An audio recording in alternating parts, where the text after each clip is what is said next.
Hi, I'm Max, and this is Echoes in the Dark. Tonight, we're telling the story of a cemetery of forgotten souls. Chapter 7, The Gathering. Daniel awoke on cold earth. Not carpet, not his apartment floor. Earth, moist soil pressed against his hands and cheek. And for a moment he couldn't breathe, his lungs struggling to understand where he was. When he lifted his head, dirt clung to his face. His breath fogged the air. Fog, mist, gravestones. Daniel's stomach dropped. He was back.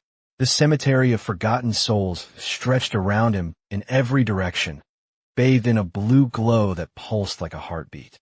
Far off, the ancient oak tree stood like a dark sentinel. The air hummed with energy, thick enough that it felt alive beneath his fingertips. He wasn't alone. He sat up slowly, every muscle trembling. The fog shifted, swirling away from him in spirals. And then he saw them. Figures. Hundreds. Possibly thousands.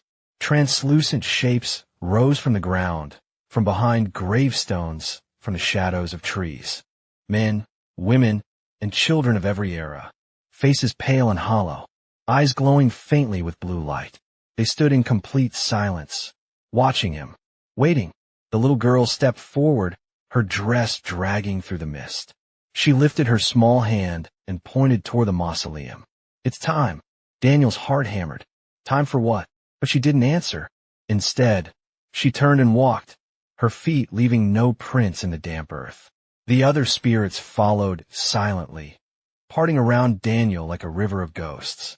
He stood, legs unsteady, and forced himself to follow the path of shadows. As he walked, the fog grew denser, wrapping around him like cold fingers.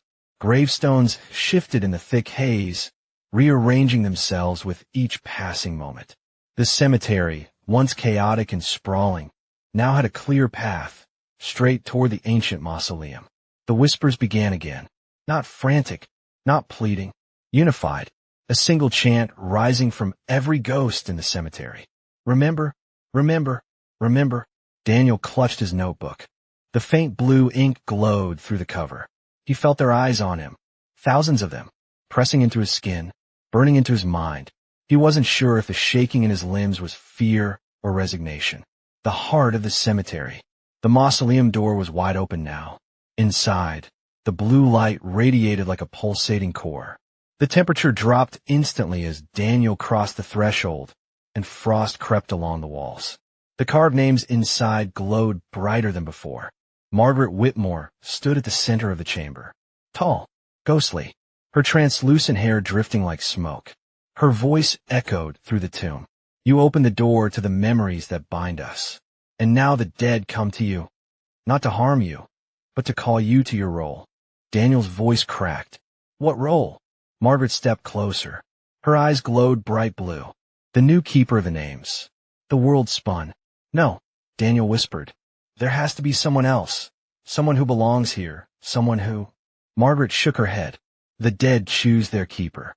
And then, softer, and they chose you. Daniel stumbled back. I don't want this. A rumble shook the mausoleum. The blue light flickered violently. The ghosts crowded the entrance, peering in with silent urgency. Margaret's voice rose above the chaos. The keeper anchors the forgotten. Without one, the souls will unravel and spill into the world of the living. Daniel stared in horror. What does that mean? The little girl's voice answered from behind him. It means we won't be trapped here anymore. He turned. The spirits had surrounded him completely. A sea of glowing eyes and spectral silhouettes. The air thickened, pressing in on him from all sides. He gasped, gripping his chest as the whispers rose in a tumultuous wave. Remember us. Speak our names. Don't let us fade. The pressure built until Daniel fell to his knees. His notebook cracked open beside him, pages flipping wildly as though caught in a storm. Margaret's voice cut through the roar. You must accept the role. Hold the memories, or thousands of souls will be unleashed, lost, confused, desperate. Daniel pressed his palms against his skull. The voices, the cold, the weight of thousands of forgotten lives. He couldn't hold it. He couldn't breathe. He couldn't. But then, through the chaos, he heard a single whisper, soft as wind, gentle as a child's breath. Help us, Daniel. The little girl, Eleanor, the first soul he helped. His vision blurred. His chest ached. But something inside him shifted. Maybe it was pity. Maybe guilt. Maybe something deeper. A responsibility he never asked for, but couldn't deny. Daniel forced himself to stand. The ghosts grew quiet. The mausoleum pulsed once, twice, and Margaret stepped forward, extending a hand. "Will you take the burden?" she asked. "Will you become the bridge between memory and oblivion?" Daniel stared at her hand, cold, spectral, glowing faintly. He wasn't ready. He would never be ready, but he knew what would happen if he said no. Slowly, trembling, he reached out his hand. Their fingers touched. The blue light exploded. Max speaking from echoes in the dark.